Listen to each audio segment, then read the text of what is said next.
Bonjour. Et bienvenue dans cette nouvelle vidéo d'Explorescence. Putain, on commence bien direct. Yeah, je suis content. Direct.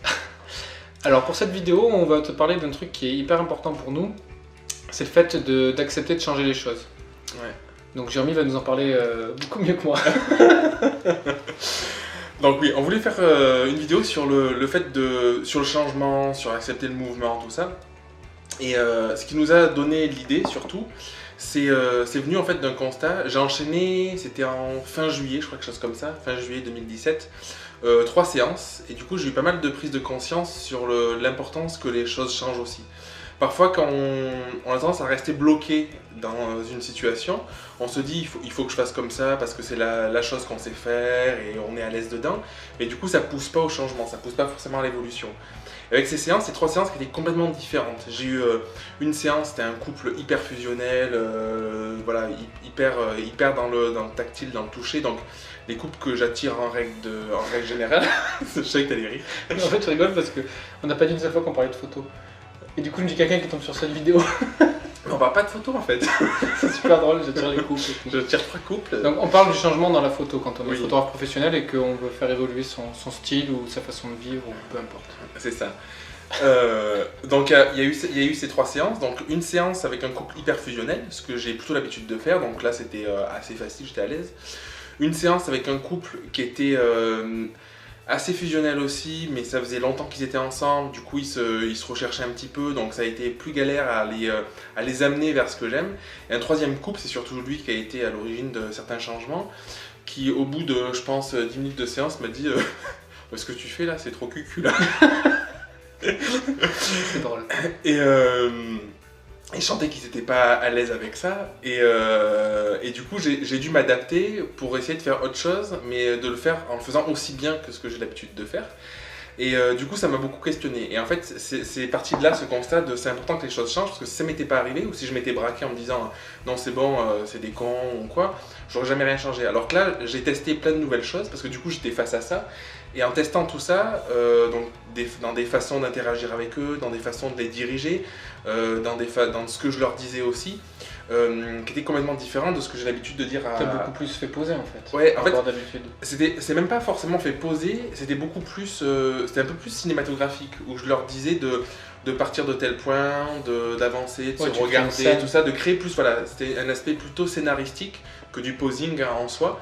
Parce que du posing, j'en fais de manière générale, en fait, quand je dis à un couple de se mettre à tel endroit, voilà... Ouais, je veux dire plus dirigé en fait. Voilà, c'était beaucoup plus dirigé, et du coup ça a hyper bien marché, la séance elle est géniale, donc je peux pas vous la montrer parce que j'ai pas le droit de l'utiliser.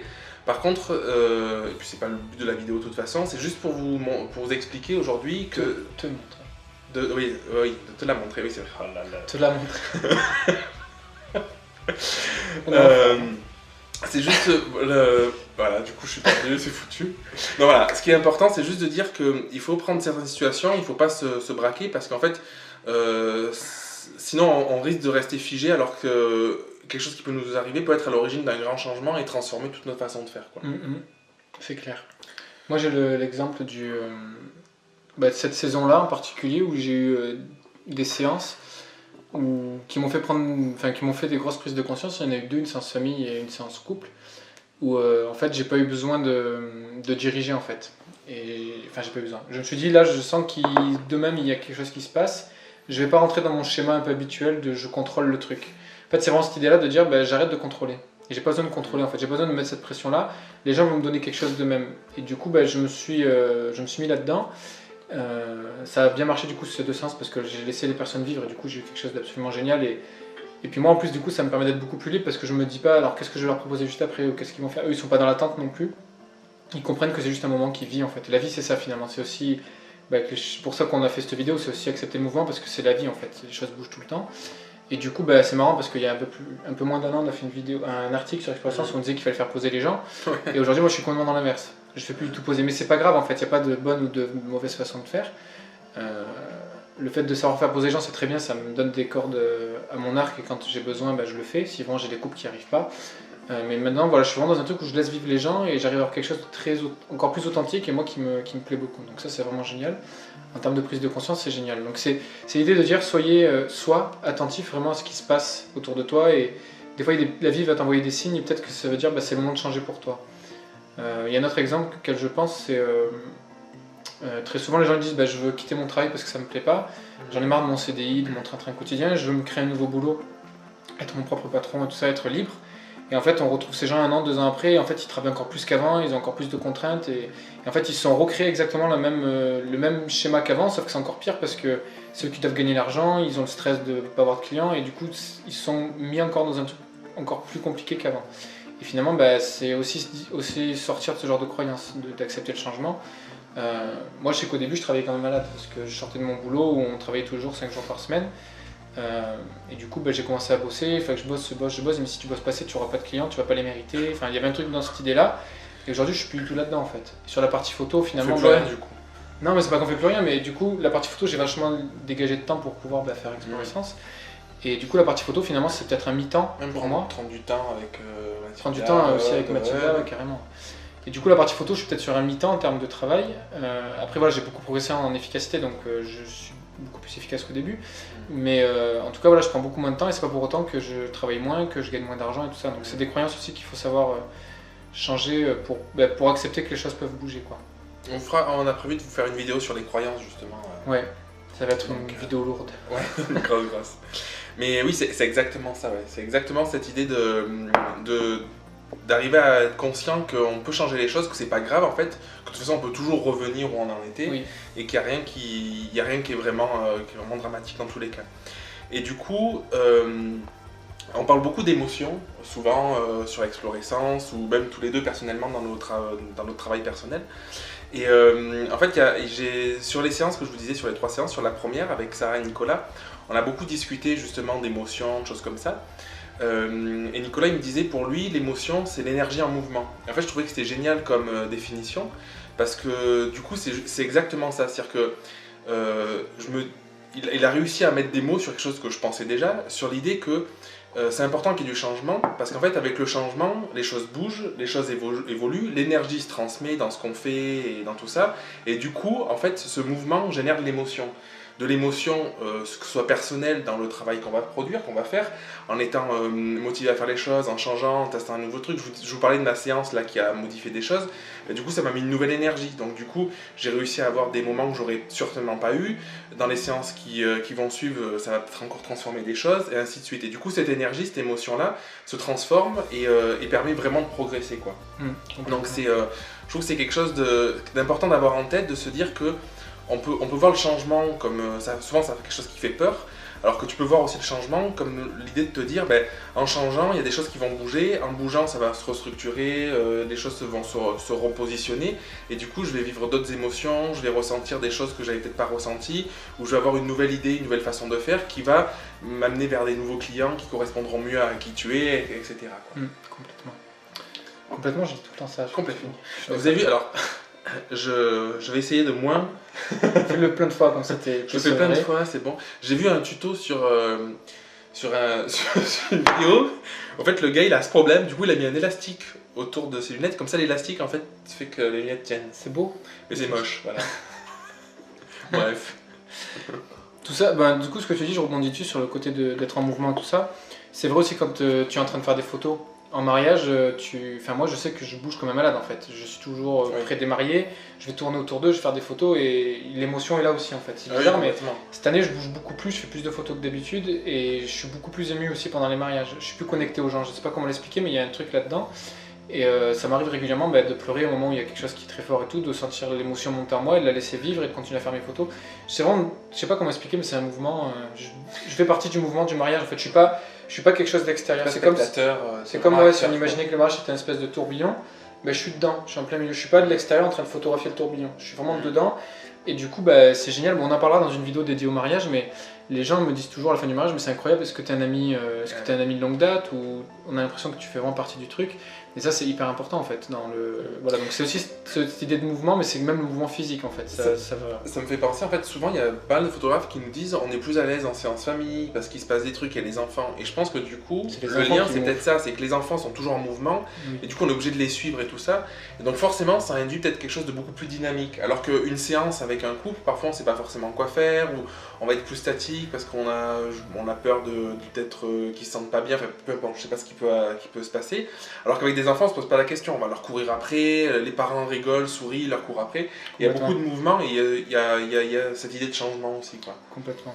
En fait, quand on y pense, le fait de ne pas être dans le mouvement, donc d'être figé, c'est une expression de la peur, finalement. Quelqu'un qui a peur d'aller vers les gens, mais il est figé, il bouge pas. Quelqu'un qui vit pas d'émotion, il est très figé, il bouge pas. On sent qu'il maîtrise tout, il veut tout contrôler, et du coup, c'est une bonne façon aussi de se dire, attends, je suis toujours bloqué, j'ai toujours mal partout, je suis toujours figé, quoi. Et du coup, c'est une bonne façon de se dire, peut-être qu'il faut que je commence à bouger et faire changer les choses, quoi. Ouais. C'est bête en fait, mais le fait de vous mettre en mouvement, ça fait changer les choses à plus grande échelle, quoi.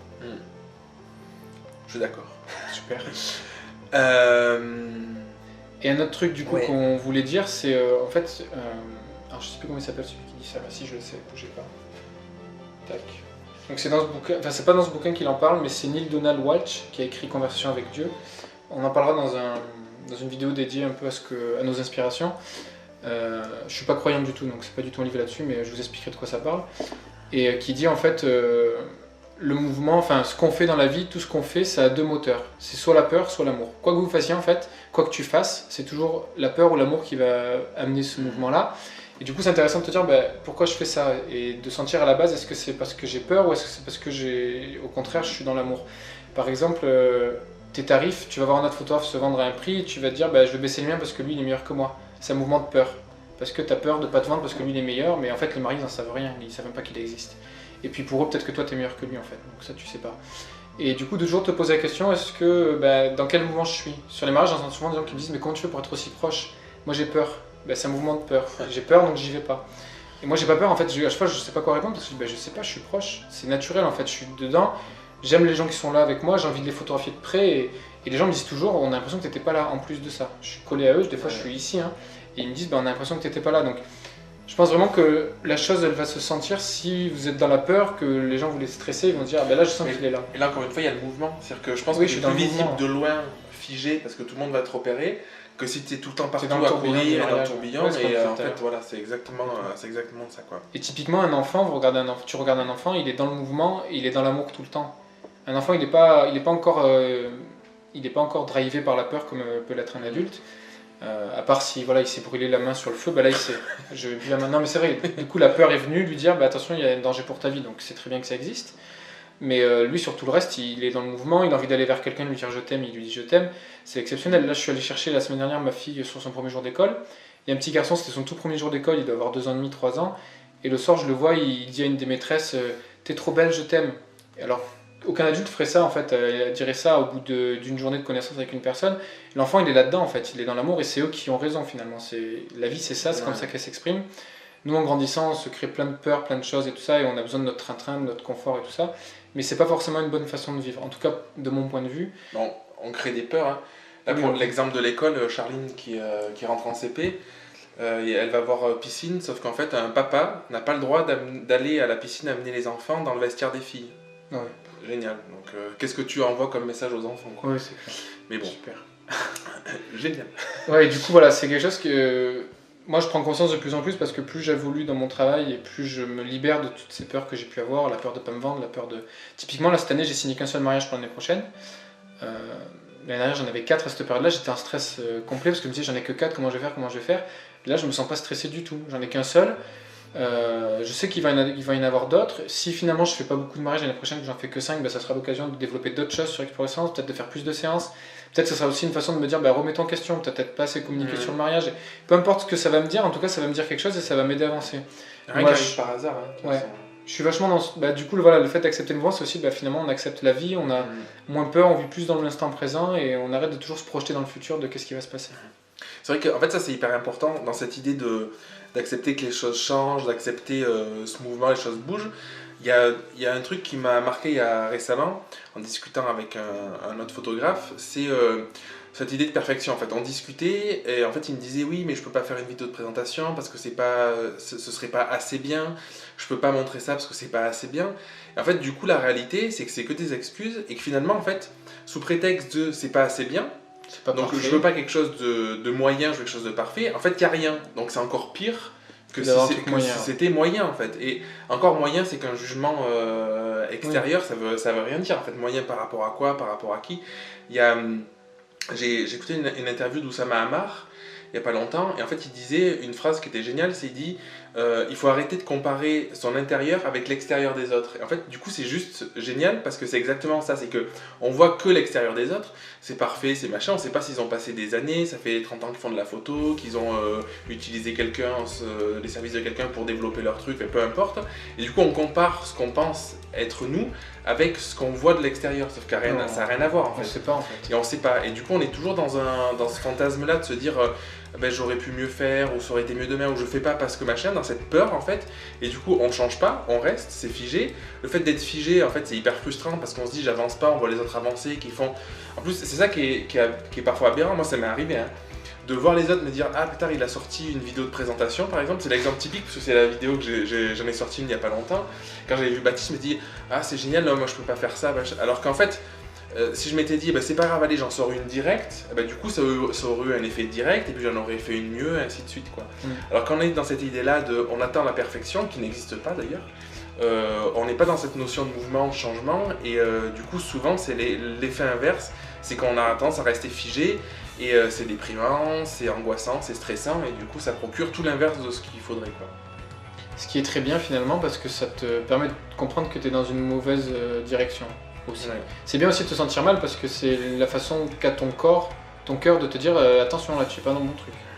Donc si tu t'écoutes, tu vois que tu n'es pas bien, tu te dis bon mais je suis pas bien avec ça, qu'est-ce que je fais? Il faut que je bouge, il faut que je fasse quelque chose. Donc c'est aussi une bonne façon d'avancer.